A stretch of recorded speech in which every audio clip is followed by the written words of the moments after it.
በሰሞኑ በኢቢኤስ ቴሌቪዥን ላይ የቀረበችው የብርቱካን ጉዳይ እጅግ አሳሳቢ ደረጃ ላይ ደርሷል ማለት ነው።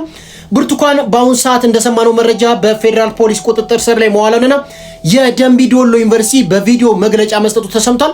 እንደገና ደግሞ በጣም የሚገርማችሁ ኢቢኤስ ይቅርታ ጠይቋል ማለት ነው። ኢቢኤስ ይቅርታ የጠየቀበትን ደብዳቤ ከድረገጹ ላይ ማጥፋቱም ራሱ ተሰምቷል ማለት ነው። ውድ የተከበራችሁ ተመልካቾቻችን አዲስ መረጃ ነው ማጋራችሁናል። በሌላ መረጃ ቲክቶከሮችና ዩቲዩበሮችም ታክስና ግብር እንዲከፍሉ የሚያዝ አዋጅ ሊወጣ እንደሆነ ተሰምቷል። እሱንም ማቀርባላችሁ መረጃ ይሆናል።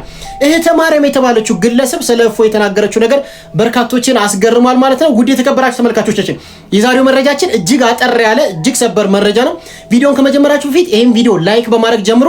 ሰብስክራይብ ያላደረጋችሁ ሰብስክራይብ አድርጉኝ። የሁል ጊዜም የመረጃ ምንጫችሁ ጓደኛችሁ ቤተሰባችሁ ሚኮ ነኝ። እስከ ፕሮግራማችን ፍጻሜ ድረስ አብሬያችሁ ቆይታ ማደርገው ማለት ነው።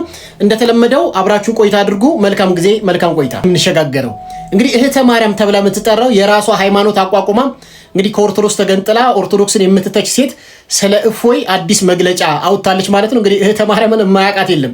የራሷን መስቀል የምታከብር የራሷን ፋሲካ የምታከብር በጣም የምታስቅ ሴት ነች። መግለጫ ሰጥታለች። አዳምጠናት እንጣ። እፎይ ስለሚባለው ወንድማችን ይሄ ወንድም እንግዲህ ቁርአኑ ላይ ያለውን የተናገረው የጨመረ ነገር ያለ አይመስለኝም። ብዙ ጊዜ እኔም የሱን ነገር አይቻለሁ እና ከሆነ ጊዜ በኋላ ነው ማየት የጀመርኩት። አላውቀውም ነበርና ምን ታዘብኩኝ በሰላችሁ? በጣም ያፈርኩበትን ነገር 400,000 ብር እንሰጣችኋለንና አሳልፋችሁ ስጡ ሲባል ምን ያህል የሰው ልጅ ለገንዘብ የተገዛ እንደሆነ ግልጽ ሆነ ማለት ነው። ዛሬ አይደለም እሱን ወንድሙን ሀገራቸውን የሸጡ ብዙ ኢትዮጵያኖች እንዳሉ ነው ማቀው። በጣምም ያዘንኩት ሌላ ደግሞ ምንድነው የዩኤስኤአይዲ ጉዳይ በጣም ነው ማዝንበት ማለት ነው። ምንድነው ይሄ ሁሉ ሚዲያዎች እያሉ እነዚህ ሁሉ ሚዲያዎች እያሉ አንዳቸውም ኢትዮጵያ በቀኝ ግዛት መገዛቷን አላወቅንም ነበር ቢሉኝ በጣም አዝናለሁ።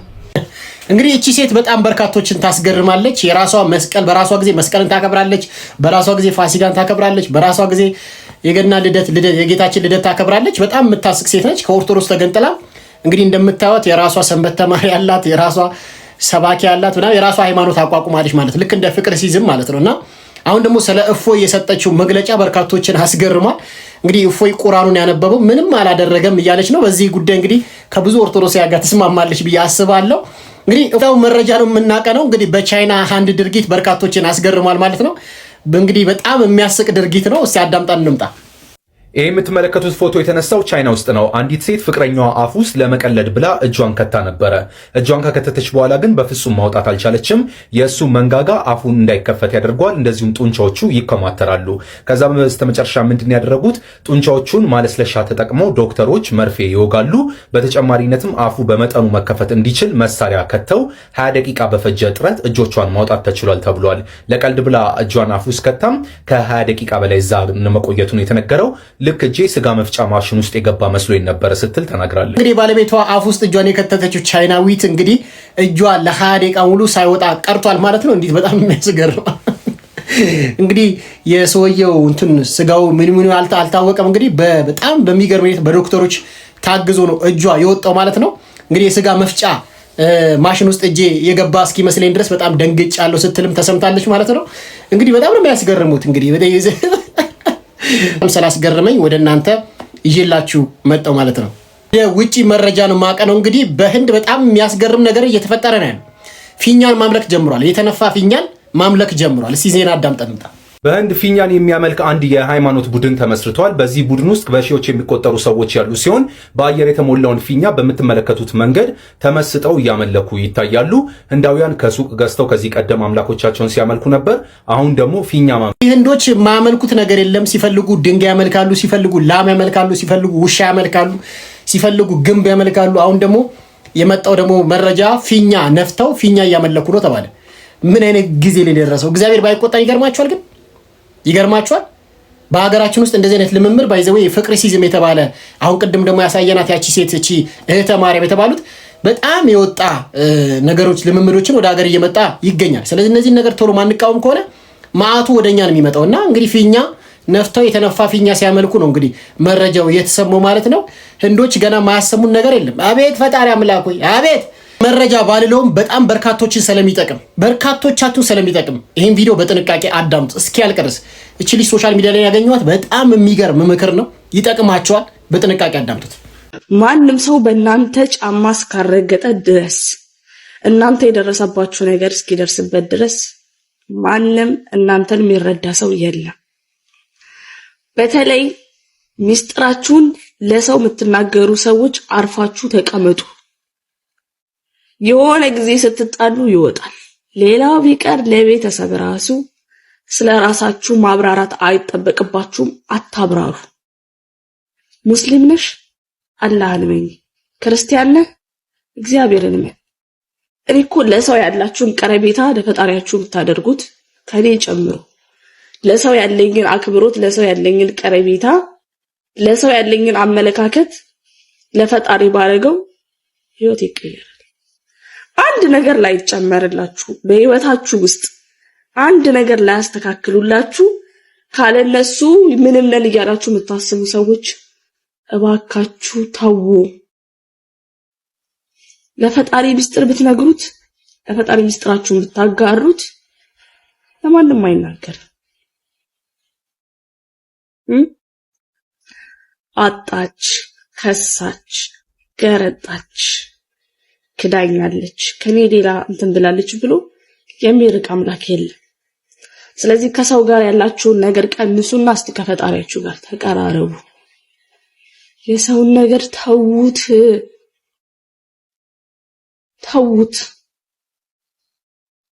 በቃ ተውት። ሚስጥራችሁን ለሰው አታውሩ።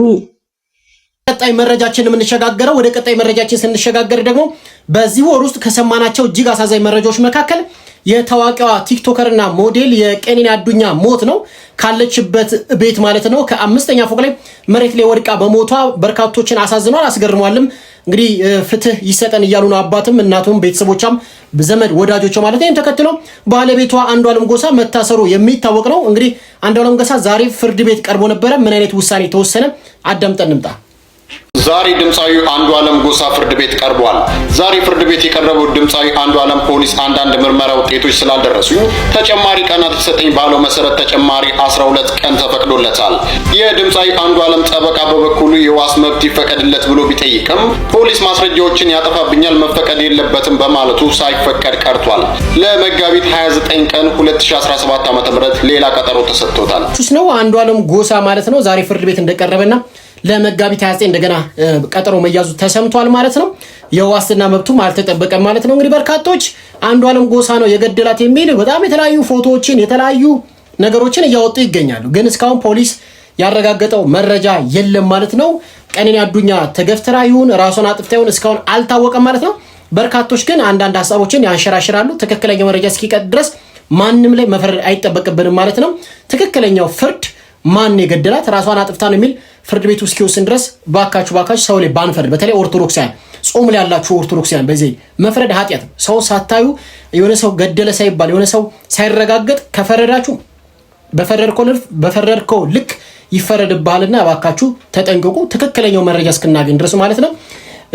ወደ ቀጣይ መረጃችን እንሸጋገራለን። ለሌላው መረጃችን ስንሸጋገር ደግሞ በዚህ ሳምንት ከሰማናቸው እጅግ አሰቃቂ መረጃዎች መካከል በኢቢኤስ ቴሌቪዥን ላይ ቀረበችው የብርቱካን ጉዳይ ነው። ብርቱካን እንግዲህ የፋርማሲ ተማሪ እንደነበረችና እንደታገተች ከ1 ዓመት በላይ ደግሞ በታጋቾች እጅ እንደቆየችና ለ6 መደፈሯን የሚያሳይ ዶክመንተሪ ቪዲዮ ማለት ነው በኢቢኤስ ቴሌቪዥን ተለቆ እንደነበር የሚታወቀው። ይህን ተከትሎ በርካታ ሰዎች እጅግ አዝነዋል፣ እጅግ አልቅሰዋል። በርካቶችም እጅግ ተገርመው ነበር። ይህን ተከትሎ ኢቢኤስ ከዩቲዩብ ቻናሉ ላይ ደግሞ ይህን ቪዲዮ በማጥፋቱ ደግሞ በርካታ ትችት እንደቀረበበት የሚታወቅ ነው። ይህን ተከትሎ እንግዲህ ለማጣራት በሚል ደግሞ ብርቱካን በእስር ላይ እንደምትገኝ ተሰምቷል። ሲያዳምጥ ነው እንታ በአሁኑ ሰዓት እንግዲህ ብርቱካን መታሰሯ ተሰምቷል። ያሰራትም የአዲስ አበባ ፌዴራል ፖሊስ ሲሆን አንዳንድ ነገሮችን በማጣራት ላይ እንደሚገኙ ተገልጿል። የብርቱካን ጉዳይ እጅግ አሳሳቢ ደረጃ ላይ ደርሷል ማለት ነው። ብርቱካን ይህም ብቻ አይደለም፣ አሁን በምትገኘው በእስር ቤት ነው የምትገኘው ማለት ነው። የአዲስ አበባ ፌዴራል ፖሊስ እቺን ልጅ በቁጥጥር ስር ላይ አውለን ምርመራም እያደረግነው እያለ ይገኛል። እንግዲህ ነገሩ ምንድነው? በጣም በርካቶችን እያስገረመ ነው። ኢቢኤስን ከዩቲዩብ ቻናሉ ላይ አጥፍቷል። የደምቢ ዶሎ ዩኒቨርሲቲ ምንም አይነት ነገር ስሙ ሳይጣራ መግለጫ አውጥቷል ማለት ነው። እንግዲህ ፌደራል ፖሊስም ልጅቷን አስሯታል ማለት ነው። በርካታ ሰዎች ደግሞ የራሳቸውን ሐሳብ ያንሸራሸሩ ነው የሚገኙት። ምንድነው የምንለው ነገር አልገባኝም እና በጣም ግራ እየተጋባ ነው። ትክክለኛው መረጃው ምንድነው? ልጅቷ ያቀረበችው መረጃ አለ፣ ደምቢ ዶሎ ያቀረበው መረጃ አለ። ኢቢኤስም ይቅርታ መጠየቁ ተሰምቷል። እሱን ይቅርታ አላሰማችሁ አንዴ። ኢቢኤስ ቴሌቪዥን በዚህ ግለሰብ ጉዳይ ይቅርታ ቢጠይቅን መልሶ የይቅርታ መግለጫው አንስቶታል። መግለጫው ባጭሩ ልንገራችሁ። ብርቱካን ተመስገን ደረሰብኝ ባለችው ጾታዊ ጥቃት ከትምህርት ገበታዋ ተለይታ በወጣትነቷ የወለደችው ልጇንም ለማሳደግ አቅም የሌላት መሆኑን በመግለጽ ድጋፍ እንዲደረግላት ተማጽና ወደ ጣቢያችን በአካል በመምጣት በሐዘንና በእንባ ችግሯን ገልጻልን ነበር። ይህም በሴቶች ላይ እየደረሰ ባለው ጾታዊ ጥቃትና በዚህም ሕይወታቸው መራራ የሆነባቸው እህቶችና እናቶች በመርዳት ላይ ባተኮረው ዓላማ በመነሳት ይህን ፕሮግራም ወደ ተመልካቾች ለማድረስ ሞክረናል። ሆኖም ፕሮግራሙ ከተሰራጨ በኋላ ፍጹም ኢሞራላዊ በሆነ መልኩ ይህን የሰብአዊ ተግባር ያለውን ፕሮግራም አሳስቶ በመጠቀም እኛንም ሆነ ተመልካቾች በረቀቀ መንገድ በማዛባት የተሳሳተ መረጃ እንድናቀርብ እየተሰራ እንደሆነም ከስርጭቱ በኋላ በወጡ መረጃዎች ለመረዳት ችለናል። ታዲያም ኢቢኤስ ቴሌቪዥን ጉዳዩ በጥልቀት እየመረመረ እንደሚገኝም ባወጣው መግለጫ ላይ ለመመልከት ችያለሁ። ይህ ስህተት እንዲፈጠር ክፍተት የፈጠረ አካል ተገቢው ህጋዊ እርምጃ እንዲወስድም ጣቢያችን ከህግ አካላት ጋር ይተባበራል በማለት የኢቢኤስ ማኔጅመንት ያወጣው መግለጫ ያሳያል። ለተጨማሪ መረጃዎች የፕላስ ምልክቷ በመንካት ፎሎ በማድረግ ቤተሰብ ይሁኑ። ያወጣው ድረገጹ ላይ የለጠፈው መግለጫ ይመስል ነበረ። ይቅርታ ጠይቆ ከሶሻል ሚዲያ ማለት ነው ከዩቲዩብ ገጹ ላይ የዶክመንተሩ እንዳጠፋ የሚታወቅ ነው። እንግዲህ ቺ ሴት አልቅሳ መታ ወደ እኛ ፕሮግራም መታ ነበር። ፕሮግራማችንም ሰው እንዲረዳትና እንዲያግዛት ማለት ነው ወደ ሚዲያችን አምጥተን ቀረጻ አካይደን ለቀነው ነበር። ግን በስህተት ምክንያት ደግሞ ደልተነዋል የሚል መግለጫ አውጥቶ ነበር። ይቅርታም ጠይቆናል። ይህን ነገር ይቅርታውን ግን ከድረገጹ ላይ ደግሞ እንደገና አስወግዶታል ማለት ነው። ግራ እየተጋባን ነው የምንገኘው። እስቲ ደግሞ የደምቢ ዶሎ ዩኒቨርሲቲ የሰጠውን መግለጫ አዳምጠን እንምጣ። የደምቢ ዶሎ ዩኒቨርሲቲ ኢቢኤስ ቲቪ ባቀረባት እቺ ግለሰብ ላይ በቪዲዮ ቀርቦ ምላሹ ሰጥቷል። አድምጡት። በጣም የሚያሳዝን የሚደንቅ ሰው ባልተጣራ ወሬ በሌለው መረጃ አንደኛ ይሄ ተቋም ይሄ የቴሌቪዥን ጣቢያ መረጃም ከዛም ከዚህም ወስዶ እውነትን ማውጣት ነው የሚዲያ ሚና። አሁን እነሱ ያደረጉት ቀጥታ ልጅቷን እንዴት እንዳገኙ አላውቅም። ማን እንዳመጣላቸው ምንም የተናገሩት ነገር የለም። ስለዚህ ቀጥታ ልጅቷን አናግረው ልጅቷ ላይ ከደምቢ ዶሎ ዩኒቨርሲቲ ተጠልፋ ታግታ ጫካ ተወስዳ 1 ዓመት ከ6 ወር እንደዚህ አድርጎ ነው የሰሩትና ይሄ ቶታሊ ኃላፊነት የጎደለው ተግባር ነው። ምክንያቱም ቢያንስ የኛ ተማሪ መሆኗን ከኛ መረጃ መውሰድ ነበረባቸው። እንደ አይነት ተማሪ ከእናንተ እንደነበረች እንግዲህ ውድ የተከበራችሁ ተመልካቾቻችን እዚህ ላይ ነጥብ እንድትይዙ የሚፈልገው ነገር ልጅቷ ሶሻል ሚዲያ ላይ ወይም የዩቲዩብ ገጹ ላይ የኢቢኤስ ዩቲዩብ ገጽ ላይ ምንም አይነት ስለ ዩኒቨርሲቲ የትኛው ዩኒቨርሲቲ እንደተማረች አልገለጸችም። እንግዲህ ከፋርማሲ እንደተማረችና ውጤቷን ብቻ ነው ያሳየችው። ደምቢ ዶሎ ዩኒቨርሲቲ እንዴት ነው አልገባኝም። ደምቢ ዶሎ እንዲህ ብላለችና ምንድነው የምትሉት? ምን አለ ማለት ነበረባቸው። የሚዲያ ተቋም ማለት ሚዲያ እኮ ኃላፊነቱ ግልጽ ያልሆነ ነገር ለፓብሊኩ ምንም ብዥታ በማይፈጥር መልኩ ግልጽ ማድረግ ነው። አሁን ኢቢኤስ ያደረገው ጭራሽ ብዥታን መፍጠር፣ ሰዎች ኮሚኒቲ መካከል መጠራጠር እንዲፈጠር፣ ሌላው ብሔር አንዱን እንዲጠራጠር የማድረግ አንዱ ተማሪ እዛ ሄዶ ነው እንዲህ የታገተው እንዲህ ሆኖ ብሎ አንዱ ላይ ለማነሳሳት ካለን ምንም ዓላማ የለውም፣ ትርፍም የለውም። ምን ያስተምራል? አሁን እንዲህ ያለ መረጃ አንደኛ ያልተጣራ እዚህ ያለው ማህበረሰብ የማይወክል አሁን ደምቢ ዶሎ አካባቢ ያለው ማህበረሰብ የዩኒቨርሲቲ ማህበረሰብን ጨምሮ ምንም በማያውቅ መልኩ ምንም መረጃ በሌለው የእሱ ተማሪ ባልሆነ ሰው እንዲህ ሲሙ ተነስቶ እንዲህ አይነት ሰው ኢትዮጵያ ውስጥ አለ ወይ ብሎ ነው ሲደነቁ የነበረው። ምን ማለት ነው ይሄ? ምንስ ይፈጥራል? ኮሚኒቲ መካከልስ ነገ ምንድነው የሚፈጠረው? በዚህ በተነሳ ግጭት ይፈጠር ምንድነው የሚዲያ የሚጠቀሙ? የሚዲያ ሚናስ ይሄ ነው ወይ መሆን ያለበት?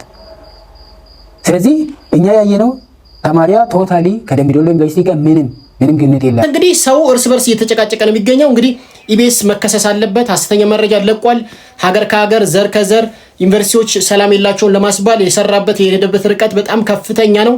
ኢቢኤስ ሊከሰስ ይችላል የሚል በርካታ አንድምታዎች እየተነሱ ይገኛሉ። ሰውም በዛ ልክ እርስ በርስ እየተጋጨ ነው የሚገኙ በብርቱካን ጉዳይ። እስቲ ደግሞ አዳምጠን እንምጣ የሰውን ጉዳይ። ኢቢኤስ ቴሌቪዥን ከኢትዮሳት ላይ መቋረጡ እየተመለከትን እንገኛለን። ከሰሞኑ ከፍተኛ መነጋገሪያ ሆኖ የነበረው ኢቢኤስ ቲቪ አሁን ላይ 3ቱም ቻናሎቹ ስርጭታቸው መቋረጡ እየተመለከትን እንገኛለን። ስርጭቱ የተቋረጠው ታዲያ ጊዜያዊ ይሁን አይሁን የተነገረ ነገር የለም። ፕላስ ምልክቱ ጎረምሳ የሚለውን ሰምተን እንመለስ። ግን ሚዲያው ኢቢኤስ ሚዲያ ይህን ቪዲዮ አውጥቶ ሲለቅ ኤዲቶሪያል ቲም የላችሁም ወይ? ለህዝብ ለማህበረሰብ አብሮ ለመኖር ለመተባበር ይሄ በቃ አብሮነታችንን የማይሸረሽር ቪዲዮ ነው ወይ የምትፖስቱት የምትለቁት? እንደ አንድ ትልቅ የህዝብ ሚዲያ የግል ሚዲያም ቢሆን ለህዝብ ነው እያገለገለ ያለውና እነዚህ ነገሮች ላይ ትኩረት አድርጋችሁ አይደለም ጥናት ያልተደረገበት መረጃው ትክክል ካልሆነ እያንዳንዱ ነገር ሳታጣሩና ሳታጠኑ ፖስታችሁ ከፖስታችሁ በኋላ ደግሞ ጩኸት ሲነሳባችሁ አጠፋችሁት ቪዲዮ ነው። በሚዶሎ ዩኒቨርሲቲ እቺ ልጅ በእኔ የትምህርት ዘመን እሷ በተናገረችበት ዘመን ላይ እኔ ጋር አልተማረችም የሚል መግለጫ ወጥቷል። አልነበረንም ብሎ የተለያዩ መረጃዎች እየወጡ ነው። ሳታጣሩ ሚዲያ ስላላችሁ ብቻ ቂጥና መልክ ያለውን ሰው ሁሉ ሰብስባችሁ ኤዲቶሪያል ቲም የላችሁ ማህበረሰብ፣ ባህል፣ ካልቸር፣ አንድነት ምናምን የሚባል ነገር የለም። ዝም ብላችሁ ያገኛችሁትን መጫን ከሆነ ሚዲያነቱ በነገራችን ላይ ዝም ብሎ ፊቱና ቂጡ ጡቱ ያማረለትን ሰው ሁሉ ሰብስባችሁ ዝም ብላችሁ የተገኘውን ሰው ሁሉ እየሰበሰባችሁ ኢንተርቪው ማለት ከሆነ አደጋ ይዞባችሁ ይመጣል። እንደ ህዝብም አደጋ ነው። ያለውንም ህዝብ ከህዝብም ያቀያይማል፣ ያጎረባብጣል። በጣም አደጋ ነው። ጎረምሳው ላንተ መልስ መስጠት እንኳን ድንጋይ ላይ ውሃ ማፍሰስ ነው። ግን ምን አይነት ንፍጥ ጭንቅላት ያለህ ነህ? በማርያም ኤዲቶሪያል ቲም የላቸውም ምናምን እያልክ የምትቀባጠረው ፕሮግራሙ ሲዘጋጅ አንተ የታባክ ነበር። ኪቤስ በዚህም አለ በዚያ ይሄን ግፍ አወጣ። ታዲያ ምን አስበህ ነው ፕሮግራሙ ትክክል አይደለም፣ ጥናት አልተደረገበትም፣ አብሮነትን፣ ማህበረሰብን፣ መተባበርን ይጎዳል የምትለው? ግብር ማንም የሚያመልጥ የለም። አሁን የሰማነው መረጃ ደግሞ ዩቲዩበሮችና ቲክቶከሮች ግብር ሊያስከፍል የሚችል አዲስ አዋጅ እየረቀቀ መሆኑ ተሰምቷል ማለት ነው። እንግዲህ ቲክቶከሮች ማንኛውም ነገር ላይ የምትለቁ ዩቲዩበሮችም ግብር ሊያስከፍላችሁ የሚችል አዋጅ እየወጣ ነው። አዳምጡት። ቲክቶከሮችና ዩቱበሮችን መንግስት ግብር ሊያስከፍል ነው። መንግስት በአዲሱ መመሪያ መሰረት በቲክቶክና በዩቱብ ፊልም፣ ሙዚቃ፣ ፖድካስት፣ የሜትር ታክሲ አገልግሎት እንዲሁም ደግሞ በድረ ገጽ የሚለቀቁ መጽሐፍቶች አጠቃላይ በዲጂታል መንገድ ገቢ የሚያገኙ ሰዎችን ታክስ ሊያስከፍል መሆኑ ተሰምቷል። ስለዚህ ከአሁኑ ዝግጅት አድርጉ። መልካም ቀን። ፎሎ ማድረጋችሁን እንዳትረሱ። ዩቲዩብ ላይ የምትለቁ ቲክቶከሮች እና ሶሻል ሚዲያ ላይ የምትንቀሳቀሱ ሰዎች መንግስት አዲስ የግብር አዋጅ በእናንተ ላይ ሊያመጣ መሆኑ ተሰምቷል ማለት ነው። ዝግጁ መሆን አለባችሁ ማለት ነው። እኛንም የሚያካትት ይመስለኛል። ስለዚህ በተለይ ቲክቶከሮች ነው የተባላችሁት፣ ማስታወቂያ የምትሰሩ፣ ዜና የምታነቡ፣ ፖድካስት ላይ ያላችሁ ሰዎች ግብር ልትከፍሉ እንደሚችል አዲስ ረቂቅ አዋጅ ሊወጣ እንደሆነ ተሰምቷል ማለት ነው። ወደ ተከበራችሁ ተመልካቾች የዛሬው ፕሮግራማችን አጭር ትመስል ነበረ። ሁላችሁም አብራችሁ ስለቆያችሁ እጅግ አድርጌ አመሰግንኩኝ። በቀጣይ ፕሮግራም እስክንገናኝ